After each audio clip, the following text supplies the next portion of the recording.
여호와께서 내게 이르시되 보라, 쇠똥으로 인분을 대신하기를 허락하노니 너는 그것으로 떡을 구울지니라. 또 내게 이르시되 인자야, 내가 예루살렘에서 의뢰하는 양식을 끊으리니 백성이 근심 중에 떡을 달아 먹고 두려워 떨며 물을 데워 마시다가 떡과 물이 부족하여 피차에 두려워하여 떨며 그 죄악 중에서 쇠폐하리라. 에스겔 4장 15절로 17절 말씀. 사랑하는 성도 여러분, 이 시간 우리가 함께 읽은 에스겔서의 말씀은 성경 전체를 통틀어 가장 기이하고 어찌 보면 충격적인 내용 중 한 장면입니다. 하나님께서는 선지자 에스겔에게 예루살렘의 멸망을 예고하는 일종의 행동 예언을 명하십니다. 에스겔은 예루살렘 성을 본뜬 모형을 놓고 포위 공격을 당하는 연기를 해야 했고 390일 동안을 왼쪽으로 누워 자고 40일 동안은 오른쪽으로 누워 자야 했습니다. 그리고 이 시간 본문의 배경이 되는 식사 명령이 떨어집니다. 하나님께서는 에스겔에게 떡과 물을 아주 적은 양으로 제한하여 먹으라고 하시면서 그 떡을 구울 때 땔감으로 생각하지도 못한 것을 사용하라고 말씀하십니다. 처음에 하나님께서는 그 땔감으로 인분, 즉 사람의 배설물을 말려서 불을 피우고 그 위에 떡을 구우라고 명하셨습니다. 이것은 당시 제사장이었던 에스겔에게는 죽기보다 싫은 일이었습니다. 율법적으로 부정한 것일 뿐만 아니라 인간으로서 견딜 수 없는 수치와 혐오였기 때문입니다. 에스겔이 오라 주 여호와여, 나는 영혼을 더럽힌 일이 없나이다라고 절규하자 하나님께서는 이 시간 본문 15절에서 쇠똥으로 인분을 대신하기를 허락하노니라고 말씀하십니다.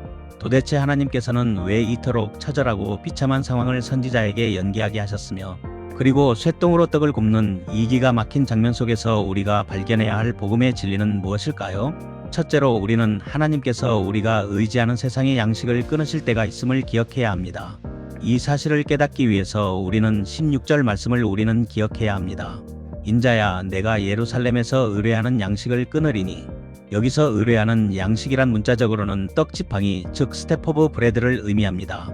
이것은 사람이 걸을 때 지팡이에 의지하듯 이스라엘 백성들이 생명을 유지하기 위해서 전적으로 의지했던 식량을 의미합니다.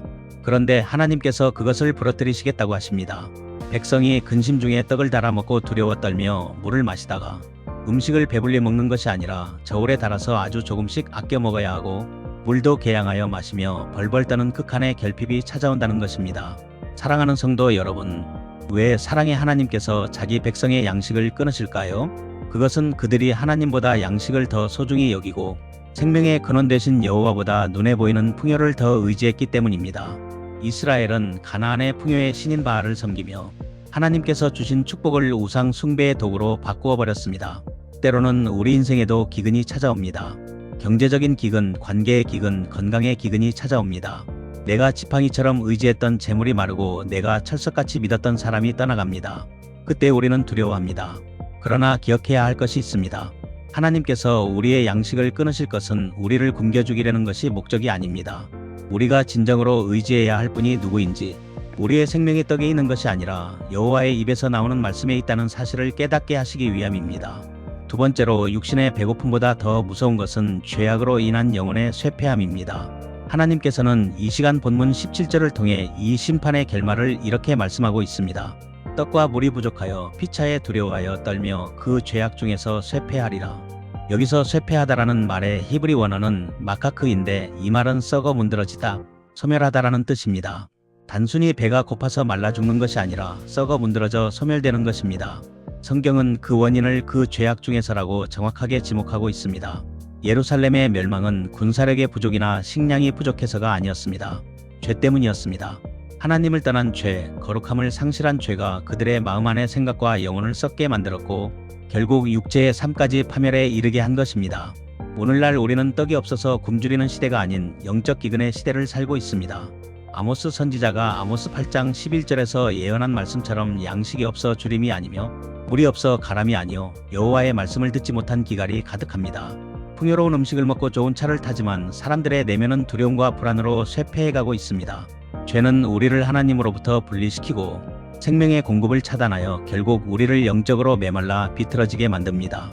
이 말씀 앞에서 우리는 우리 자신을 돌아봐야 합니다. 나는 지금 무엇 때문에 두려워하고 있는가? 떡이 없는가? 아니면 거룩함이 없는가? 마지막 세 번째로 심판 중에도 베푸시는 하나님의 세밀한 은혜를 바라봐야 합니다. 이 시간 본문 15절에서 에스겔 선지자가 부정한 음식을 먹을 수 없습니다 라고 호소했을 때 하나님께서는 에스겔의 기도를 외면하지 않으셨습니다. 처음에 명령을 바꾸셔서 인분 대신 쇠똥을 사용할 것을 허락하셨습니다. 우리가 생각해도 그것이 하나님의 명령일지라도 밥을 짓기 위해 땔감으로 쇠똥을 사용한다는 것은 결코 쉬운 일이 아닙니다. 아니, 비참한 일입니다. 여전히 냄새나고 구차한 일입니다. 하지만 여기에는 하나님께서 원하시는 중요한 메시지가 있습니다. 하나님께서는 심판의 칼을 드신 순간에도 하나님의 종의 신음소리에 귀를 기울이신다는 사실입니다. 하나님께서는 에스겔의 마음 중심에 있는 거룩을 향한 열망을 보셨고 에스겔에게 피할 길을 열어주셨습니다. 이것은 장차 오실 예수 그리스도의 십자가 은혜를 희미하게 보여주는 그림자입니다. 우리는 죄로 인해 인분 위에 구운 떡처럼 불결하고 부정한 존재가 되었습니다. 우리는 죄악 중에서 쇠폐하여 죽을 수밖에 없는 운명이었습니다.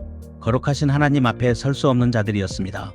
그러나 하나님께서는 우리를 위해서 참된 중보자이신 예수 그리스도를 보내주셨습니다. 에스겔이 백성의 죄를 짊어지고 390일 동안 누워 고통받았던 것처럼 예수님께서는 우리의 모든 죄짐을 지시고 십자가에 달리셨습니다. 에스겔은 쇠똥으로 구운 떡을 먹으며 생명을 연명했지만 예수님께서는 요한복음 6장 35절에서 친히 생명의 떡이 되어 주셨습니다. 예루살렘 백성들은 떡과 물이 부족하여 두려워 떨었지만 십자가 위에서 예수님께서는 내가 목마르다 외치심으로 우리가 받아야 할 영원한 목마름을 대신 감당하셨습니다.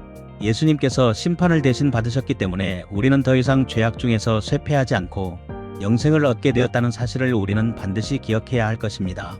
15절에서 쇠똥이 하나님께서 에스겔에게 베푸신 작은 자비였다면 십자가는 우리에게 베푸신 하나님의 완전하고 거대한 자비라는 사실 또한 기억해야 할 것입니다. 말씀을 정리하겠습니다. 사랑하는 성도 여러분, 에스겔 4장의 암울한 상황은 우리에게 죄인된 인류의 실존을 보여줍니다. 하나님을 떠난 인생은 결국 결핍과 두려움 속에 떨다가 쇠폐할 수밖에 없습니다. 세상의 떡은 언젠가 끊어집니다. 우리가 의뢰하는 재물, 건강, 인맥, 권력은 영원한 양식이 될 수 없습니다. 그러나 소망이 있습니다. 하나님께서는 심판 중에도 긍휼을 잊지 않으시는 분이십니다. 하나님께서는 우리의 부르짖음을 들으시는 분이십니다. 그리고 무엇보다도 우리에게 썩지 않는 양식, 영원히 목마르지 않는 생수이신 예수 그리스도를 주셨습니다. 혹시 지금 인생의 기근을 겪고 있는 분이 있습니까? 영혼의 떡과 물이 부족하여 두려움에 떨고 있는 분이 있습니까? 그 두려움을 가지고 십자가 앞으로 나아가십시오. 모든 마음의 생각들을 주님의 십자가 앞에 내려놓기까지 마음의 결단이 필요합니다. 하지만 이 또한 주님께 맡겨드리고 십자가 앞으로 나아가십시오. 세상의 양식을 구하기 전에 먼저 죄의 문제를 해결하기 위해 주님 앞에 간절히 기도하고 거룩을 회복하십시오. 그때 주님께서는 우리 영혼의 굶주림을 채우시고 쇠똥과 같은 비참한 현실 속에서도 떡을 굽게 하시며 마침내 우리를 회복의 자리로 인도하실 것입니다. 이 사실을 믿음으로 받아들이고 주님의 인도하심을 따라 순종하십시오. 이 시간 증거된 말씀을 믿음으로 받아들이고 주님을 향한 감사와 기쁨을 회복하는 주의 성도로 살아가시기를 주님의 이름으로 축복합니다. 기도드리겠습니다. 사랑의 하나님 아버지, 세상의 떡에 목매어 살며 그것이 없어질까 두려워 떨던 우리의 연약함을 고백합니다. 죄악으로 인해 쇠폐해가는 우리의 심령을 불쌍히 여겨주시옵소서.